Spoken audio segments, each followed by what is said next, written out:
más fuerte. Así es como nace Estrategia Intelectual Global. Más contenidos, más fuerza, más capacitaciones, más entrega, siempre más. Esto es Estrategia. Gracias por sintonizar Estrategia Intelectual Global. A continuación, un programa totalmente en vivo. Estrategia Intelectual presenta Más allá de ser contador, con el contador público certificado Juan José Rosado Robledo. Comenzamos.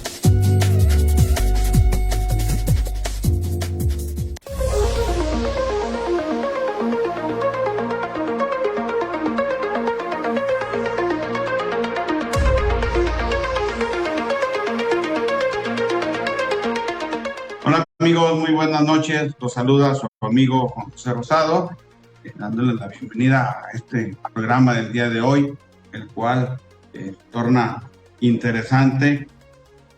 Vamos a ver un tema y que inclusive yo con mi invitado el día de hoy lo platicamos. Lo vamos a dividir, vamos a decirlo así, en varias secciones. Vamos a hablar primero en torno al Grupo de Acción Financiera Internacional, hablaremos ya de la ley FPRP, terminaremos con el Código Fiscal de la Federación. El tema que vamos a tratar, precisamente, vamos a hablar de lo que es el beneficiario final en cada una de esas áreas. Déjeme leer un poquito de su semblanza, ¿sí? Me acompaña. Gracias, David, por acompañarme. Gracias a ti, amigo. Y el contador público y máster en gestión de riesgos, David Ascensión Vargas. Él es contador público, egresado de la Universidad de Guanajuato. Sí, la maestría la tiene en la Universidad Católica de Murcia. Tiene especialidad en Derecho Notarial e Impuestos por la Universidad de Estudios de Posgrado en Derecho.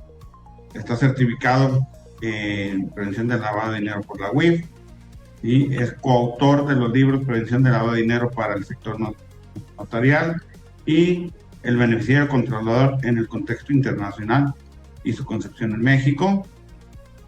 También es catedrático de la licenciatura en Administración Financiera y en el diplomado de titulación de la especialidad en Notaría Pública de la Universidad de Guanajuato. Es asesor del Colegio Estatal de Notarios de Guanajuato.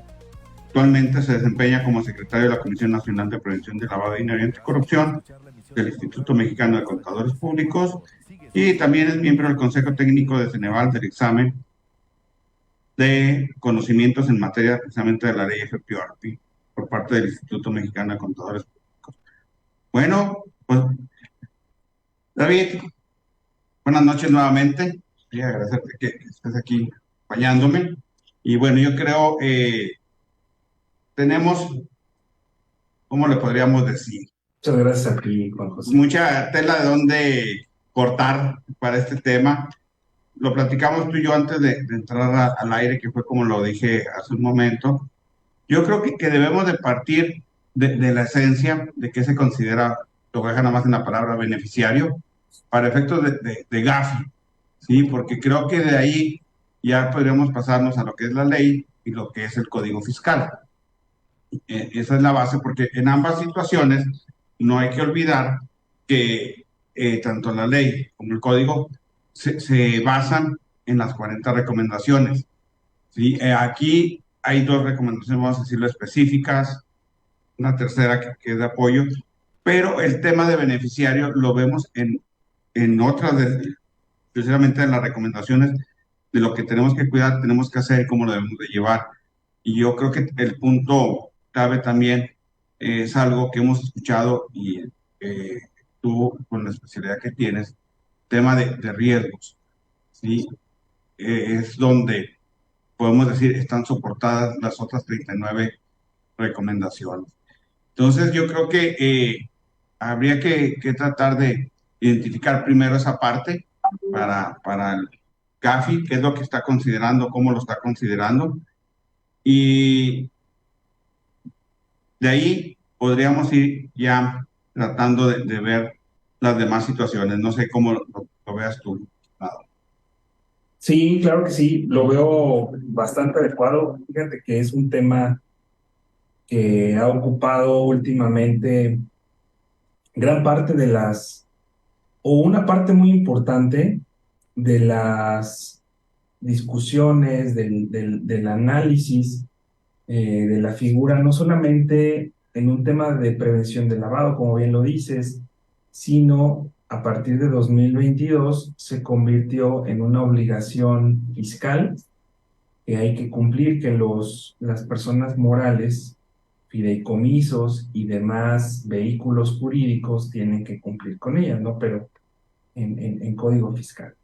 Ese tema lo vamos a abordar, creo que más adelante, ¿no?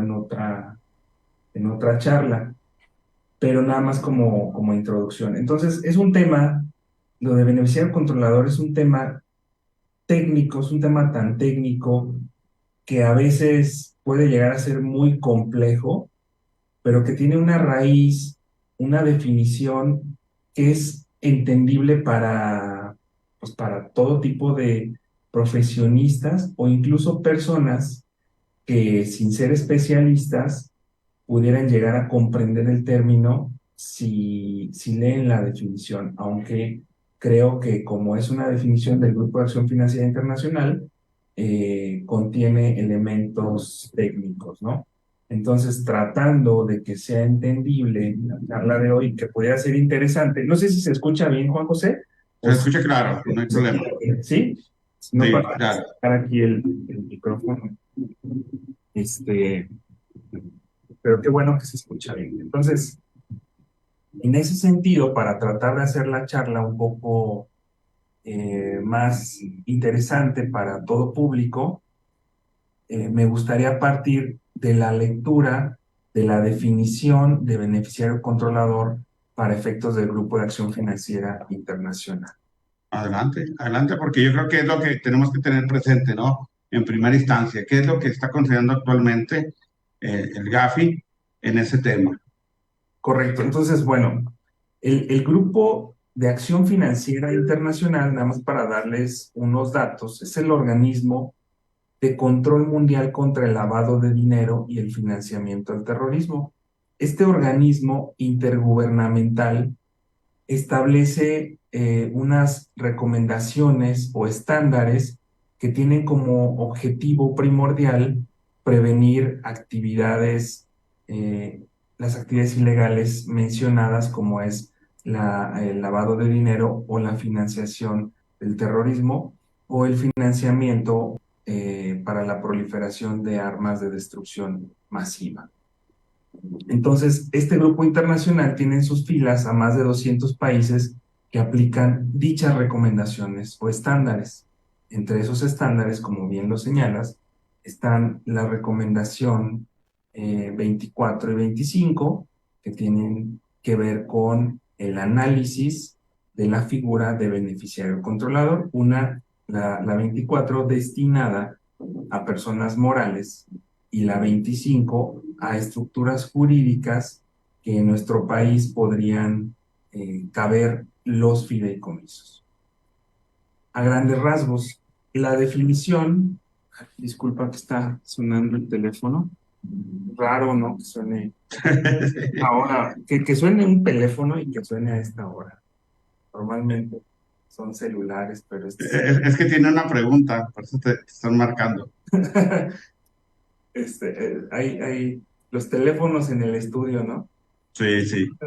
La definición técnica de beneficiario controlador es, según el Grupo Acción Financiera Internacional, beneficiario final o beneficiario controlador se refiere a las personas naturales que finalmente, hablando de finalmente, o sea, quiere decir como si nos imagináramos una cadena de titularidad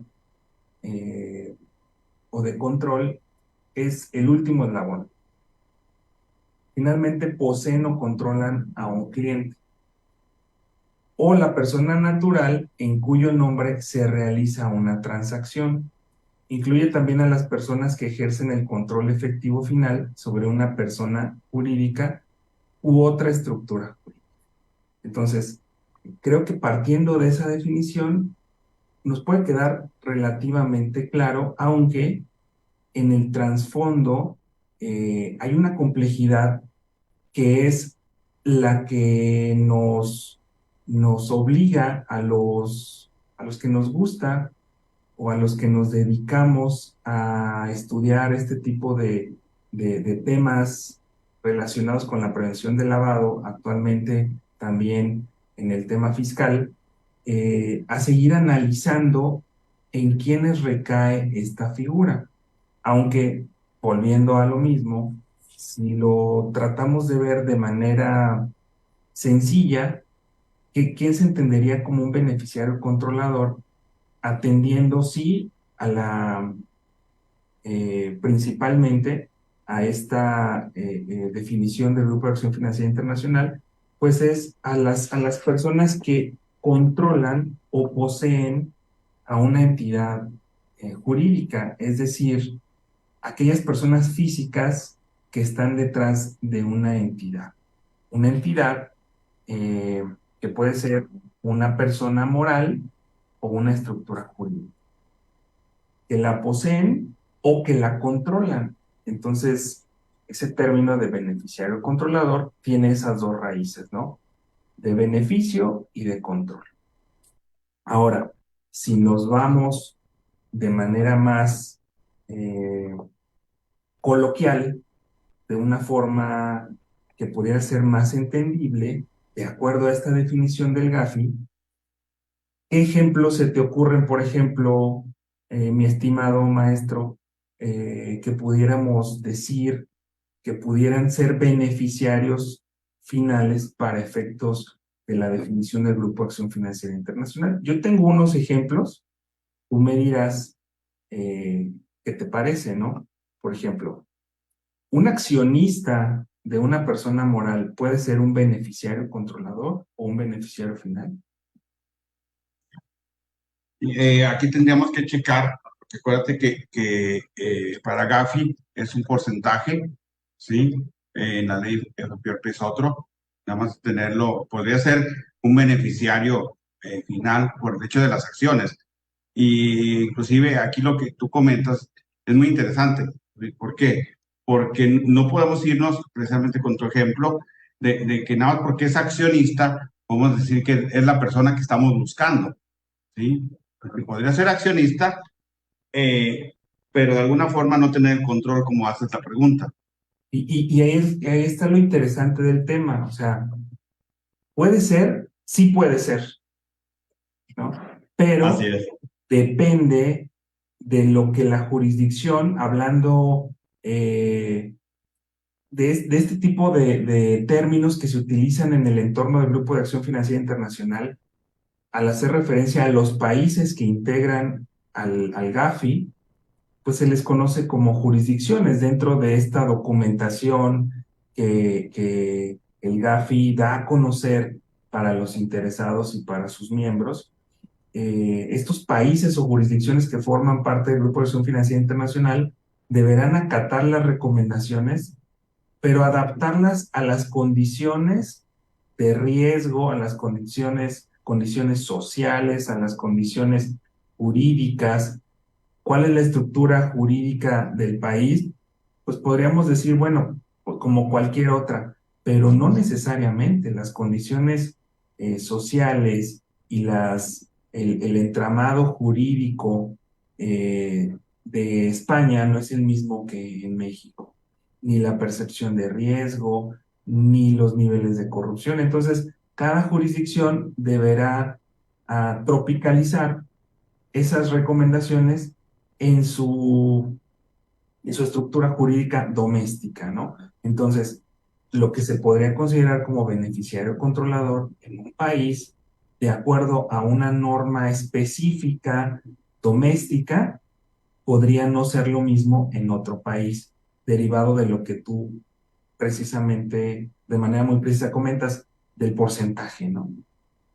Así es, y lo dices correctamente.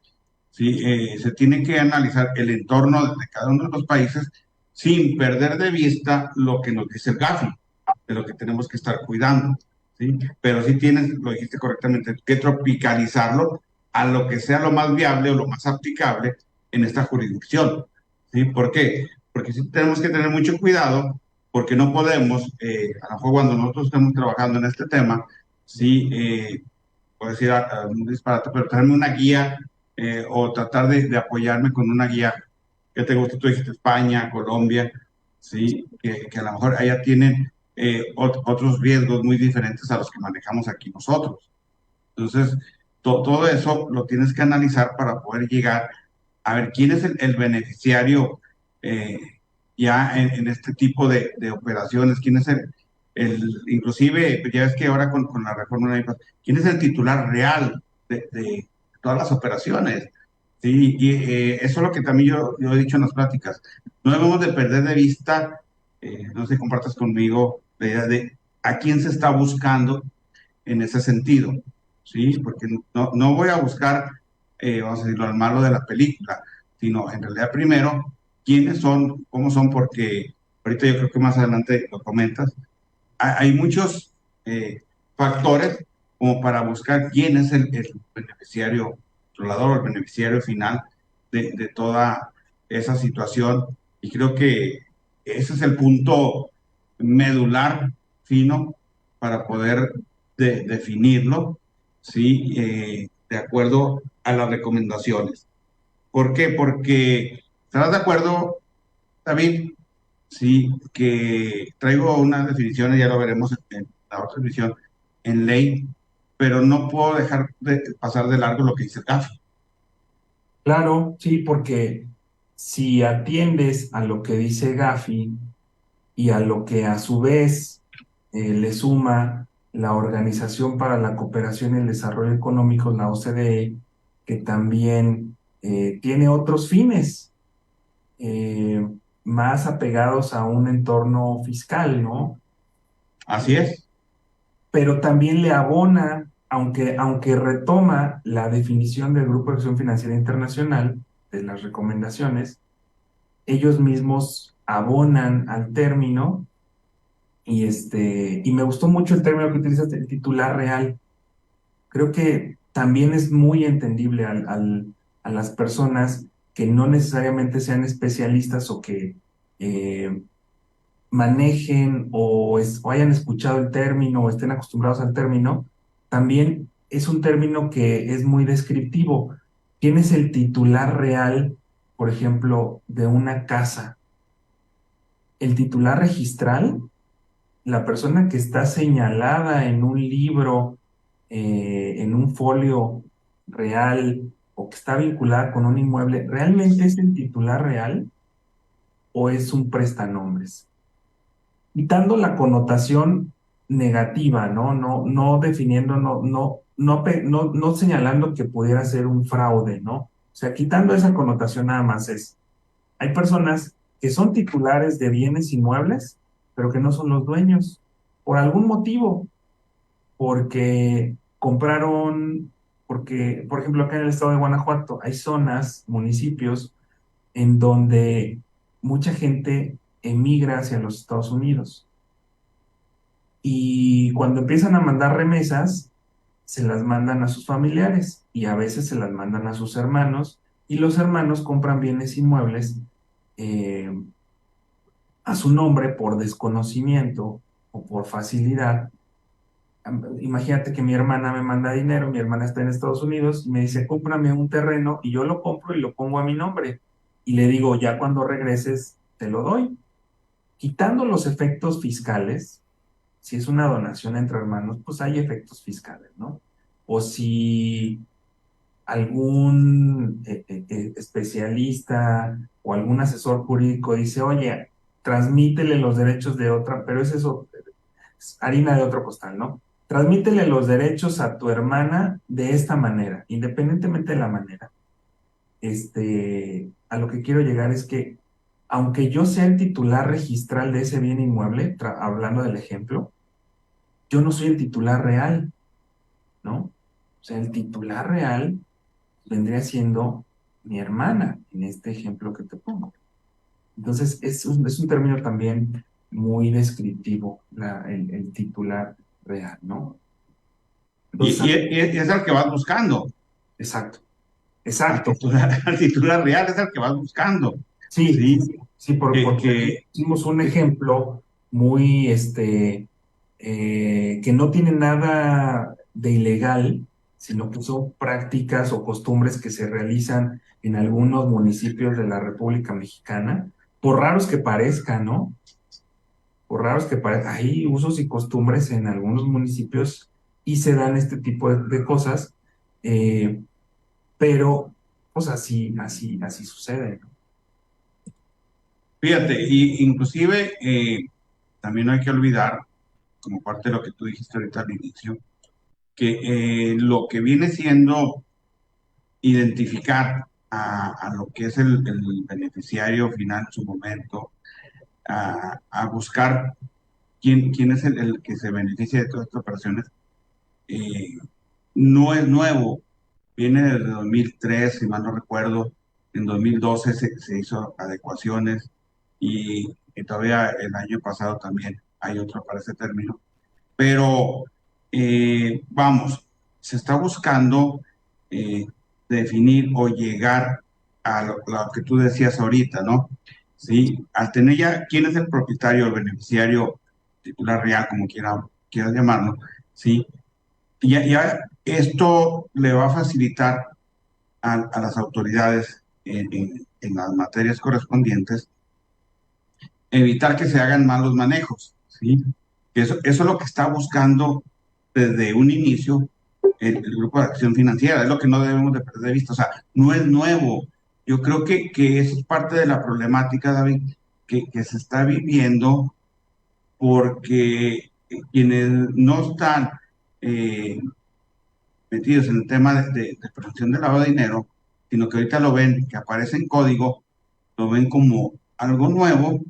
Sí, y creo que ahí es donde puede estar la problemática. O sea, siempre se está buscando que a través de todos los organismos nacionales, sobre todo internacionales, evitar figuras jurídicas, evitar eh, empresas fantasma, evitar prestanombres en ese sentido. Y se está trabajando y se está afinando, pero cada uno en su tema, ¿no?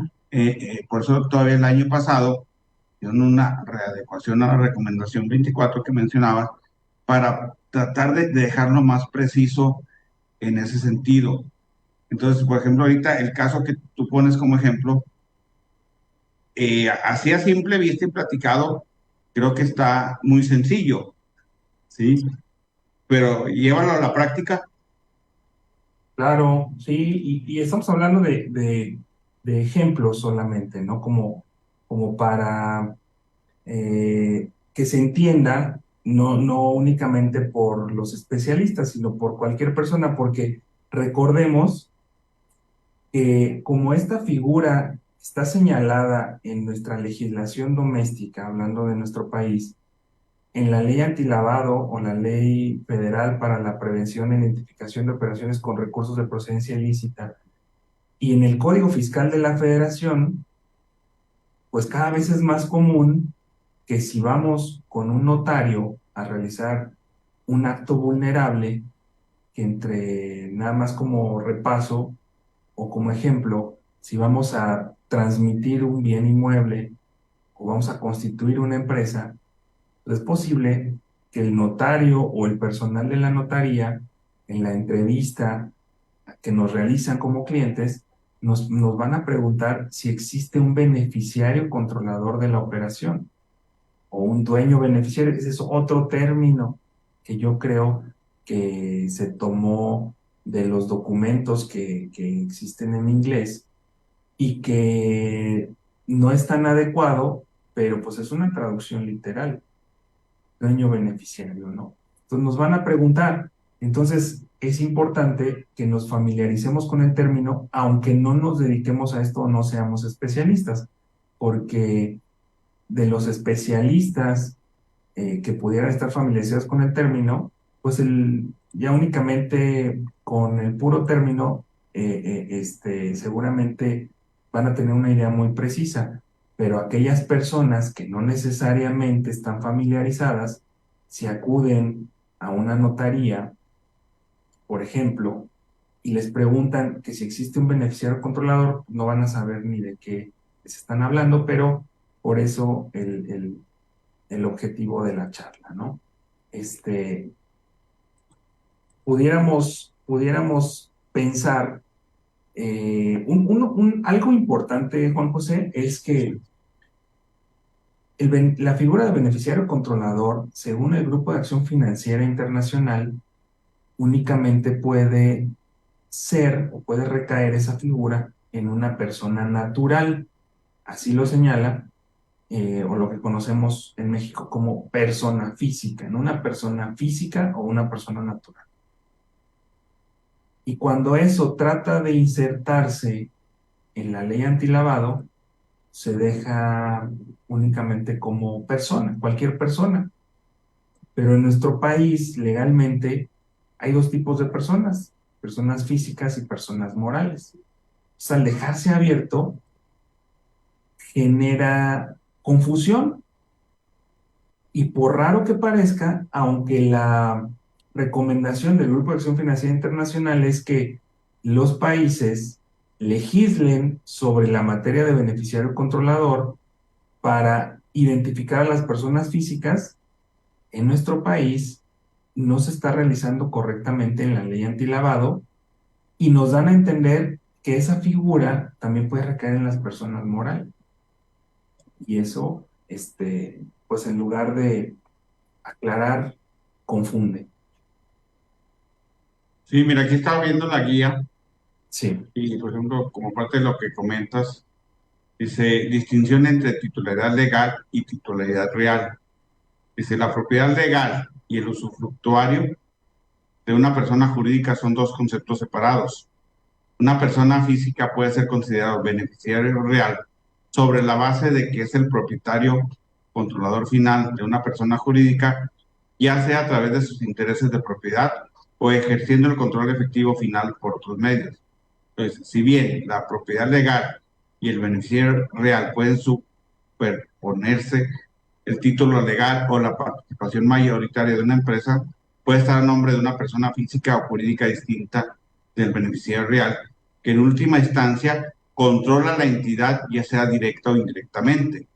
En consecuencia, las personas que ejercen el control final sobre una persona jurídica deben identificarse como beneficiarios reales, independientemente si poseen acciones por encima de cualquier umbral de propiedad mínimo especificado. así es. Ahora, imagínate que tú seas autoridad y que te encuentras a una persona moral que esté señalada o que esté listada como una empresa que deduce, perdón, que simula o que deduce operaciones, una empresa fantasma, una empresa listada del 69 de Código Fiscal, que realizan operaciones simuladas, y tú como autoridad, las, eh, la trazabilidad de la operación te lleva hacia esa persona moral y no identificas a los socios que pudieran presumirse como los beneficiarios controladores, o que identificándolos, encontrándolos, te das cuenta que únicamente fueron prestanombres, ¿no? O sea, está señalado que Juan y Pedro son los socios y tú los encuentras, pero ellos no tienen ni idea suponiendo, de las operaciones que se realizaron a su nombre, ¿no? Que pudieron haber sido millones de pesos, ¿no? Entonces, ¿qué te ganas con encontrarlos si realmente fueron engañados, si les pagaron una cantidad para prestarse a formar parte de una sociedad, a prestar su identidad para sacar una firma electrónica, y sean personas de escasos recursos que no tengan idea de lo que se hizo a su nombre?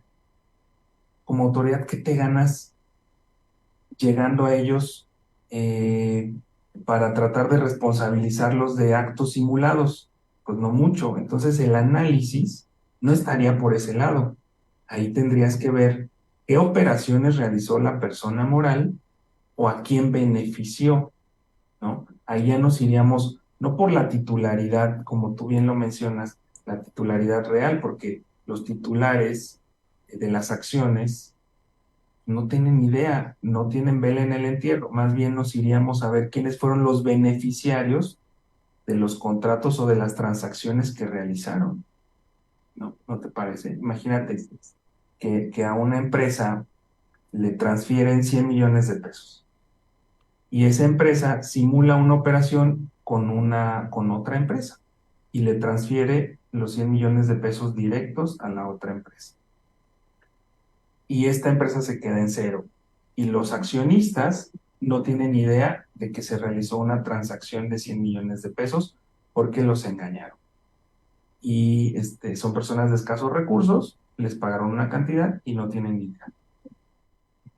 Si no fuera, si trataras de identificar a los titulares o al beneficiario controlador y te vas nada más por una lectura, eh, por una lectura sesgada o por encimita, podrías decir, bueno, pues los beneficiarios controladores son los accionistas, ¿no? Pero si analizas bien la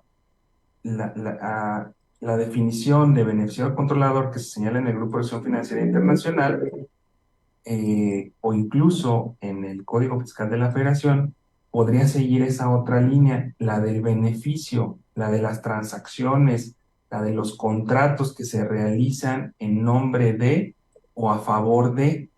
Entonces, como autoridad, te interesaría más saber el rastro que siguió el dinero que ir o investigar a los accionistas de la persona moral. Entonces, de ahí nos vamos al ejemplo o a la pregunta con la que arrancamos. ¿Un accionista de una persona moral se considera beneficiario controlador? Puede ser, pero no necesariamente, ¿no? Yo creo que es parte del estudio, de lo que llega a generar esta controversia y que se vuelve apasionante, ¿no? Así es. Y bueno, y creo que con lo que comentas también, David, el tema primordial, creo que puede ser la debida diligencia para lo que estás haciendo en cuanto a la identificación del beneficiario, ¿no? Que tengas bien establecida tu debida diligencia de cómo vas a trabajar. Claro, sí, eso también forma parte ahora desde un punto de vista preventivo o desde tratando de abonar a la transparencia en un entorno en donde el mandato cada vez más insistente por parte del grupo del GAFI de transparentar a los beneficiarios finales, ya sea de las entidades o personas morales o de los fideicomisos, como son las recomendaciones 24 y 25 de este estándar conocido como 40 recomendaciones del GAFI, la 24 y la 25, que se refiere a eh, a la transparencia de los beneficiarios controladores de personas morales o fideicomisos. Entonces, en ese sentido, creo que una de las prevenciones o mandatos también que tienen que ver con la recomendación número 1 es tratar de generar un ambiente de transparencia en las jurisdicciones donde se pueda acceder de manera sencilla y precisa a la información de las empresas que pudiera abonar a la identificación de los beneficiarios controladores, es decir, identificar de manera precisa y plena quién es la persona física que está obteniendo las ganancias, si se trata de una persona moral con fines de lucro o si se trata de una persona moral que aparentemente o que por la naturaleza de la persona moral no tiene fines de lucro, quién es el que la controla. O si se trata de un holding, ¿cómo podrías identificar a las personas físicas que controlan ese holding?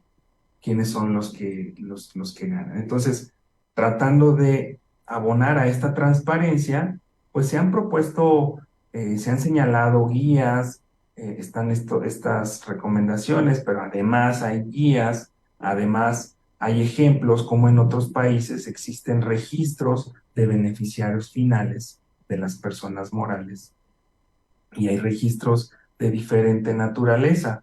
Hay registros que son públicos, así como el registro público de la propiedad y del comercio, donde están los datos de todos los propietarios.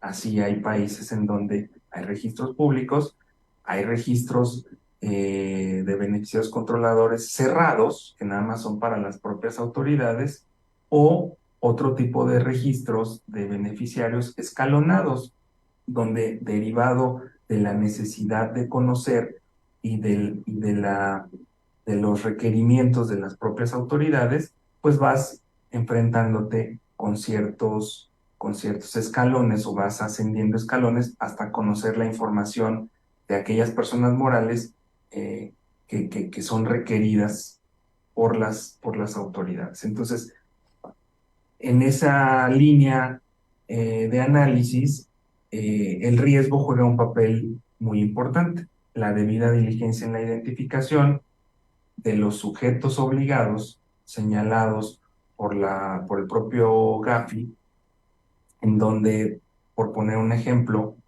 nos señalan como sujetos obligados a los bancos, ¿no? ¿Por qué los bancos? Que los bancos, al abrir o al permitir la apertura de cuentas de sus clientes, le permiten el ingreso del dinero al sistema financiero. Y si ese dinero no tiene una procedencia lícita o no hay la forma de identificar cuál fue el origen, entonces el ingreso de esos capitales que probablemente se obtienen de manera ilícita, hablando ya de un ejemplo concreto, imagínate una empresa o una persona física que trate de insertar capitales obtenidos de la corrupción o obtenidos de la extorsión, que trate de insertarlos al sistema financiero, pues esta puerta de acceso son los bancos. Si los bancos no realizan una debida diligencia en la identificación tanto de la persona como de la forma en la que esa persona obtiene los recursos, del origen de los recursos y en sí de darse cuenta o de hacer un dibujo de los riesgos que esa persona representa, pues entonces al no tener una diligencia en la identificación de este cliente, pues va a permitir en una primera instancia que esta persona utilice el sistema financiero para conseguir sus objetivos de blanquear el origen de ese dinero. Y si ese dinero se obtuvo con el sufrimiento de otras personas, entonces algo no estamos haciendo bien. Y bueno, el banco es uno de los filtros, como bien lo dices, y creo que, vamos, cuando estamos hablando del tema de beneficiario, ¿verdad? A Gaby, sí, habría que ver en el sentido, yo lo dividiría en tres partes, sí, cuando hablamos de quiénes deben de cuidar ese tema, por decirlo de alguna forma, sí, podemos estar hablando de organizaciones sin fines de lucro, ¿sí?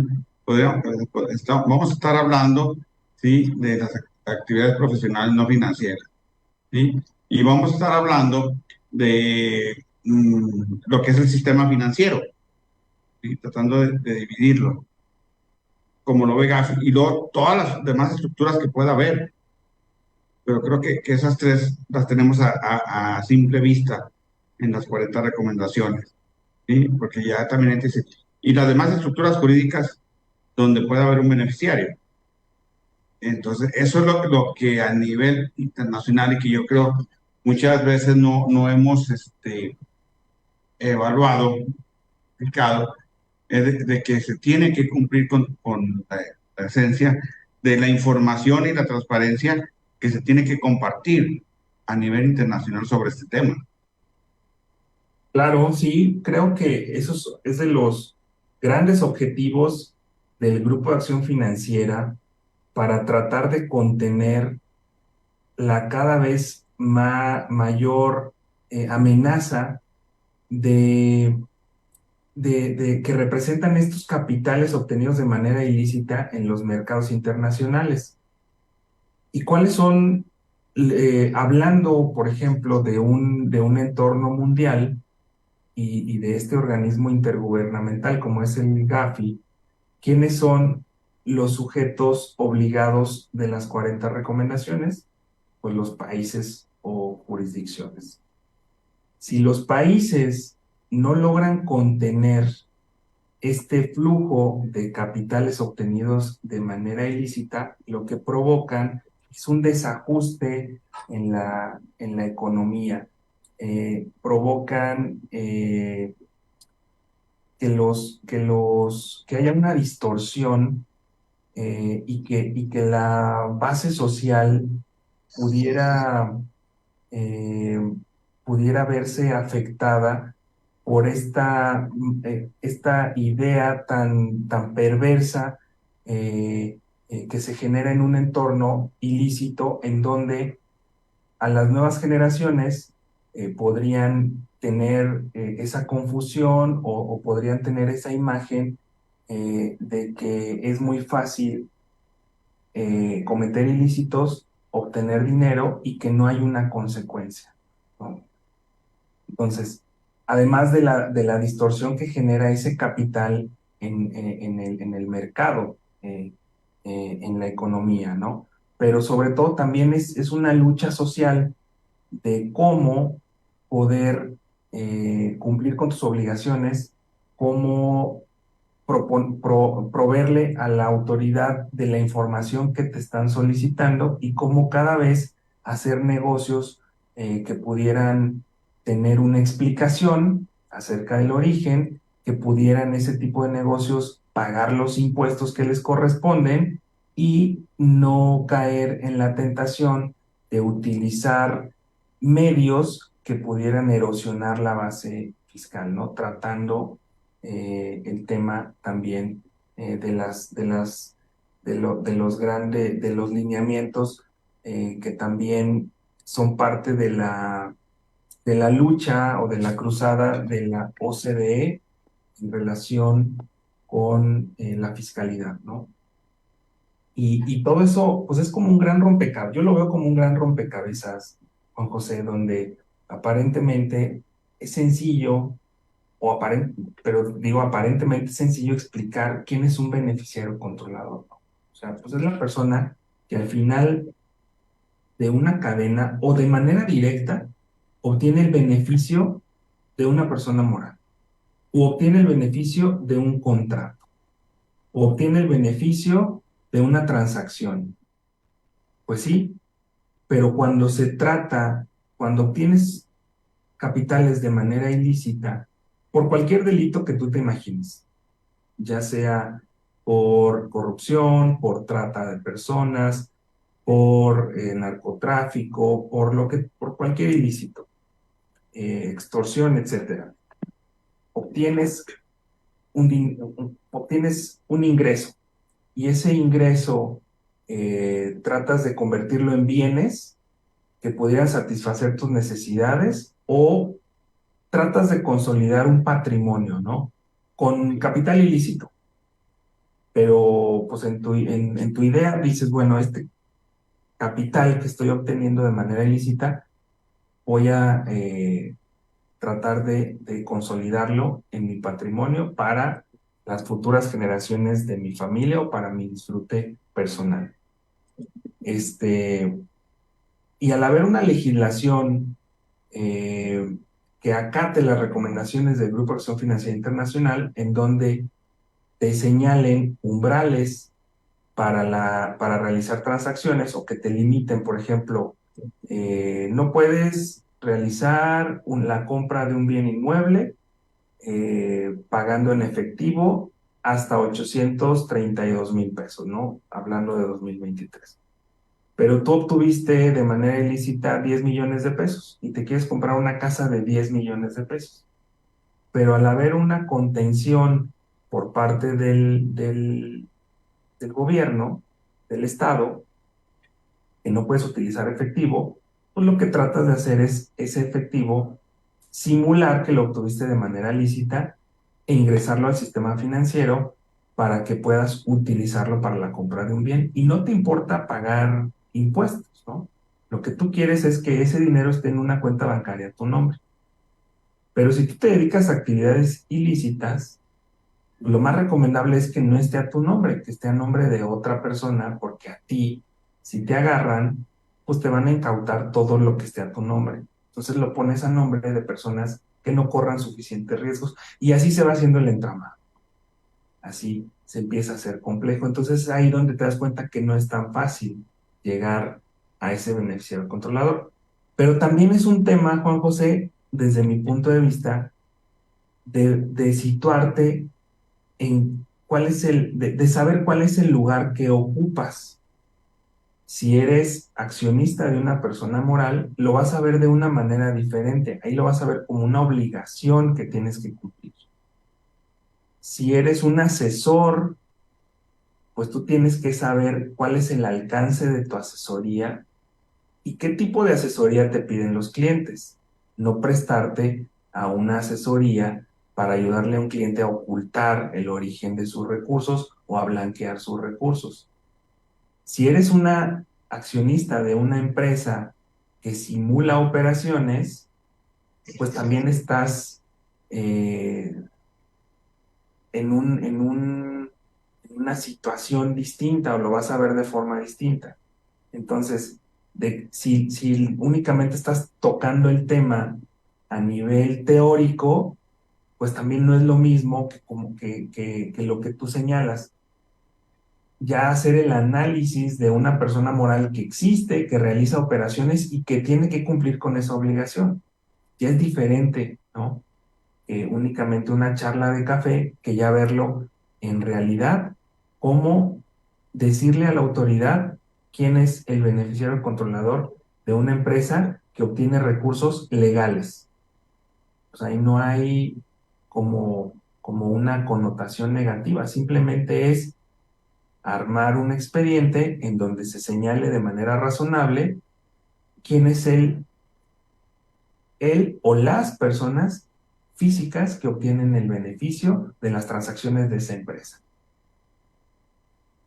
Pero Ahorita, sí, adelante. no, termina la idea que traías.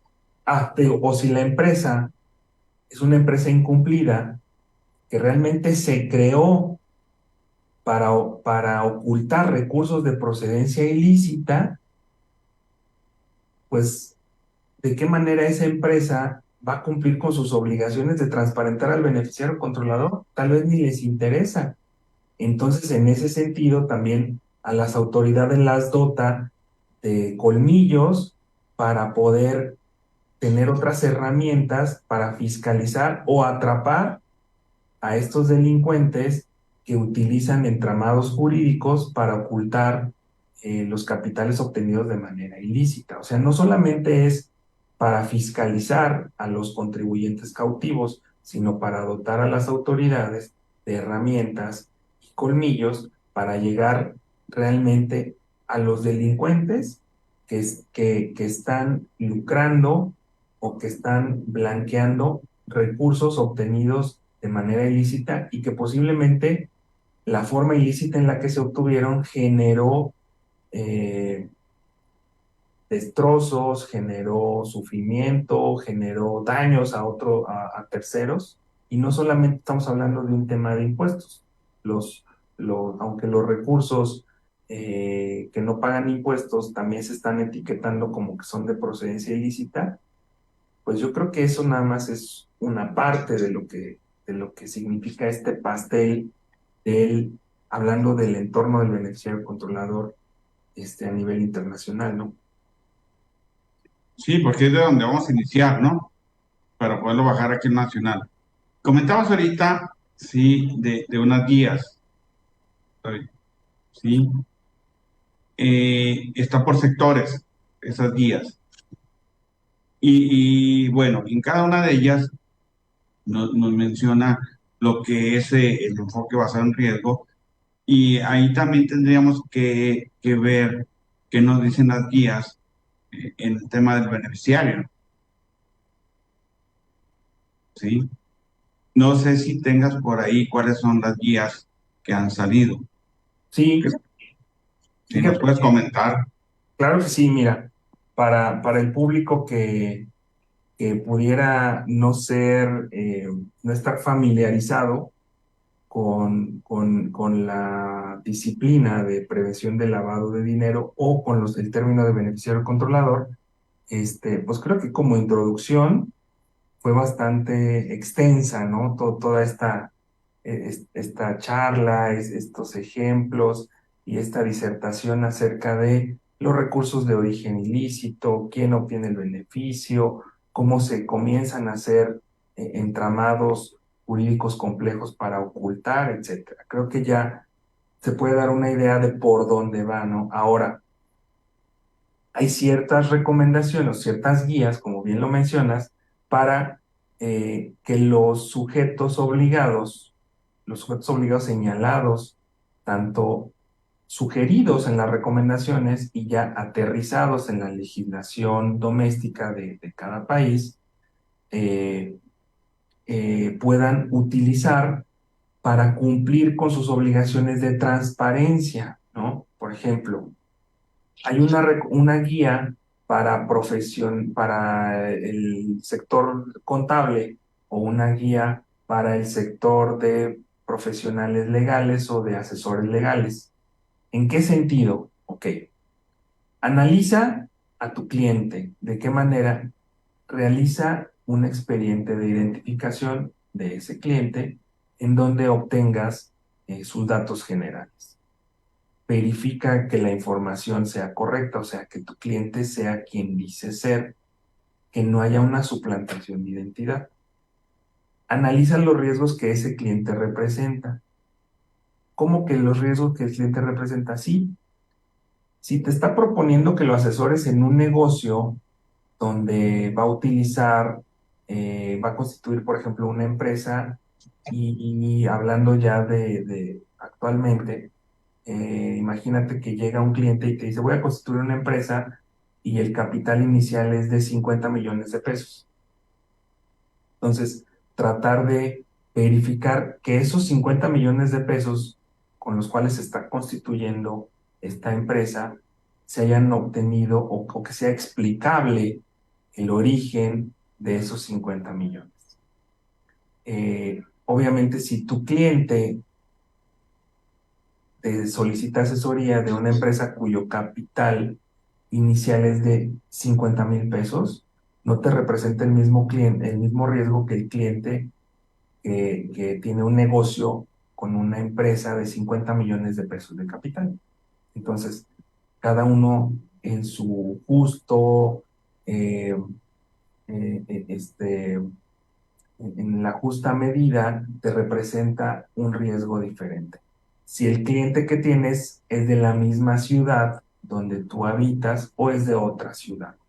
Si tienes referencias de esa empresa, si lo conoces, si eh, los bienes o el inventario que dice tener este cliente es verificable, y si tiene sus documentos en orden, bueno, toda esa diligencia que hay que obtener y toda esa identificación de riesgos que debemos de, de realizar, pues te iba a decir de identificar, pero estaría redundando, toda esa identificación de riesgos que debemos de hacer respecto de nuestros clientes es algo de lo que nos mencionan las guías. Estar alertas para cuando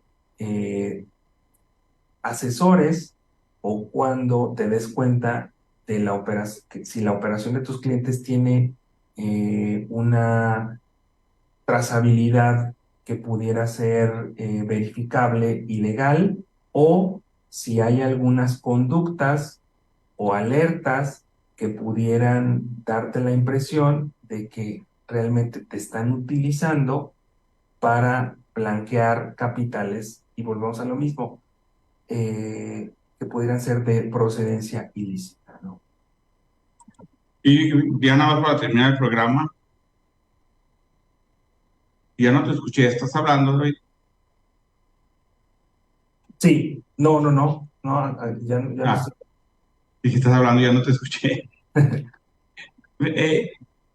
Has hecho mención de un punto muy interesante que creo que es el medio también de todo esto.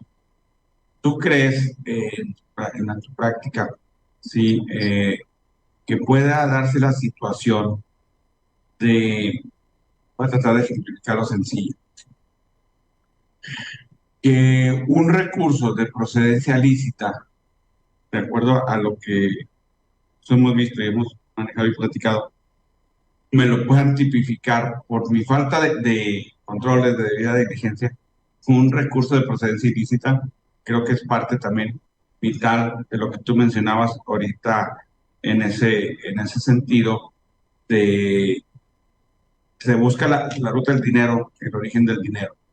Piénsalo tantito, no sé si me expliqué lo que acabo de decir, en el Sí, sentido de que puede algo lícito por mala administración, voy a decirlo así, convertirse en ilícito. Deja nada más, Manuel Lemus, buenas noches, gracias por compartir sus conocimientos. Nos manda saludos Pepe González, excelente ponente. Sí, Ramiro Benavides, buenas noches. Marcos, saludos. Y, y bueno, son los que alcanzo a ver porque no se me pierden aquí entre todos los que me aparecen. Y bueno, todos los que nos acompañan, pues muchas gracias, ¿no? entre los miles de mensajes que recibimos. Sí, de lo que suena aparte.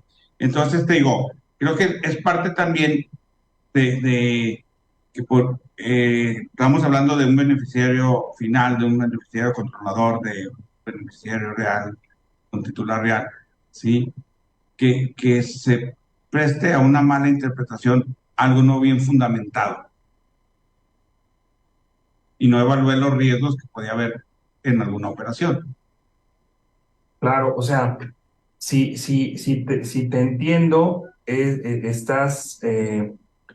sugieres como premisa que por una mala diligencia del prestador del servicio en la identificación de un cliente con un riesgo elevado, esa mala diligencia genera responsabilidad, ¿no? Para el sujeto obligado, ¿a eso te refieres? Sí, y que puedan considerar que él, ¿cómo se llama?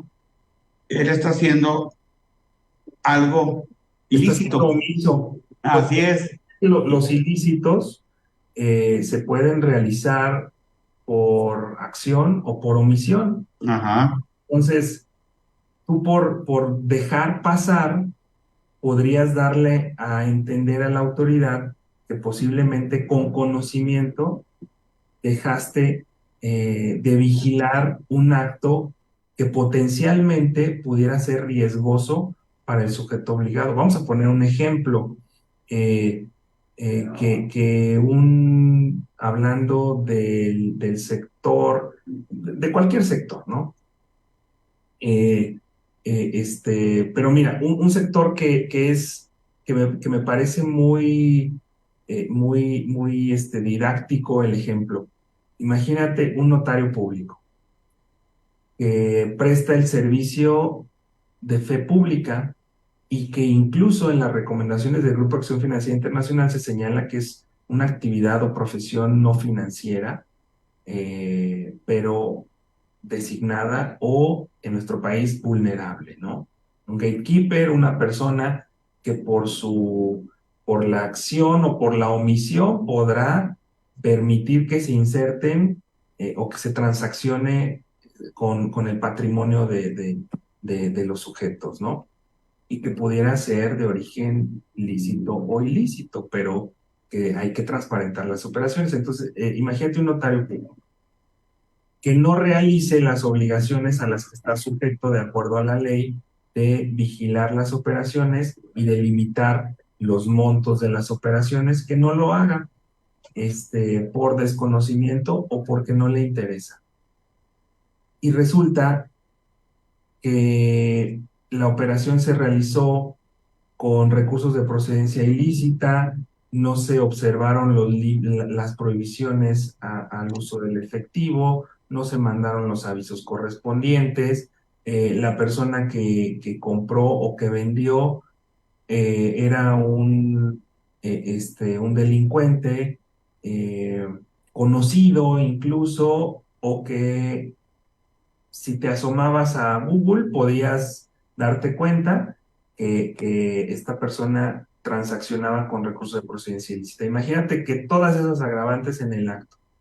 Eso no quiere decir que el notario público haya realizado un ilícito, o no quiere decir que el notario público sea cómplice de esta persona que transacciona con recursos de procedencia ilícita. Pero el dejar de mandar los avisos o el dejar de vigilar la operación sí podría ser constitutivo de una responsabilidad en esos actos. Y hay que ver hasta dónde sería capaz de llegar la autoridad para responsabilidad del notario de no haber hecho una debida diligencia en la identificación de un cliente, de una operación que probablemente el notario cobró, por hablar de una cifra, 20,000 pesos de honorarios o 10,000 pesos de honorarios, pero que por no vigilarla o por no mandar avisos o por no identificar a sus clientes, se va a enfrentar a multas de millones de pesos y a una posible, por, por hablar de alguna responsabilidad que se le pudiera señalar por parte de las autoridades, pues le podrían decir que es cómplice porque dejó hacer algo que a los ojos de la autoridad pudiera ser ilícito, ¿no? Y ya cada quien pues tiene los medios de defensa que considera. O sea, todo mundo tiene presunción de inocencia, el notario o algún otro sujeto obligado se podrá defender, podrá demostrar su inocencia, etcétera, etcétera, pero mientras tanto, ya hay una sospecha por parte de la autoridad de que pudieras haber colaborado con una transacción con fondos de procedencia ilícita y que no cumpliste con tus obligaciones, y eso se convierte en un acto de molestia. ¿Podrá llegar a las últimas consecuencias o no? Ese es otro tema, Juan José. Esa es otra historia. Afortunadamente, hay un porcentaje muy bajo de, de asuntos que llegan a las últimas consecuencias. Ok. Sí, o sea, más que nada, mi intención con la pregunta era que también estuviéramos conscientes de que hay situaciones, sí, que no las puedes estar haciendo de mala fe, pero en una revisión o en una situación se pueda considerar que sí lo hiciste por no cumplir con la debida diligencia de lo que tenías que hacer. Sí, sí, sí, y muchos ejemplos hay actualmente, ¿eh? Actualmente hay. No, te los dejo de tarea para el próximo programa. Sí, sí, sí. Porque ya se nos acabó el tiempo, se va rapidísimo, te digo, Apenas estaba agarrando. guárdalo para que arranques así el próximo programa.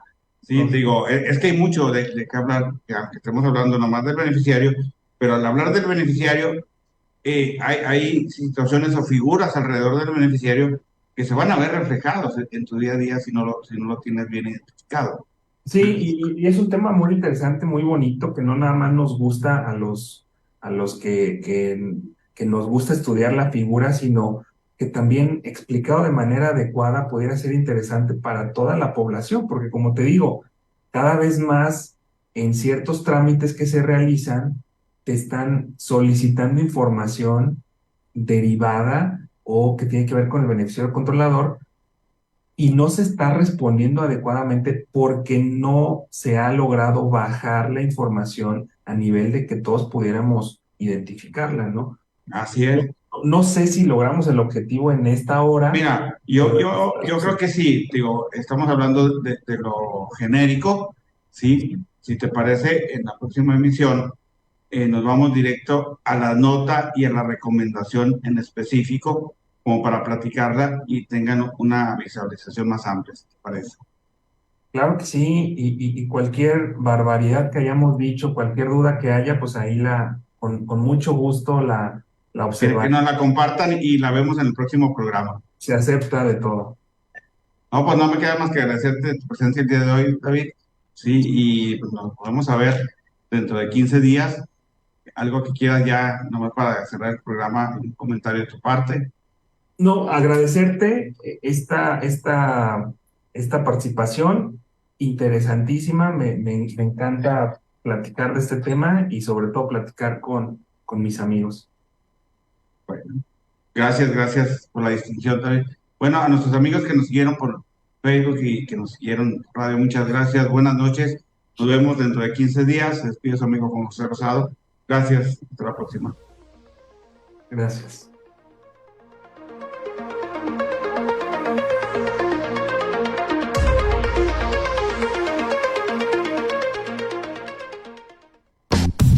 Gracias por escuchar la emisión del programa Más allá de ser contador. Sigue escuchando Estrategia Intelectual Radio.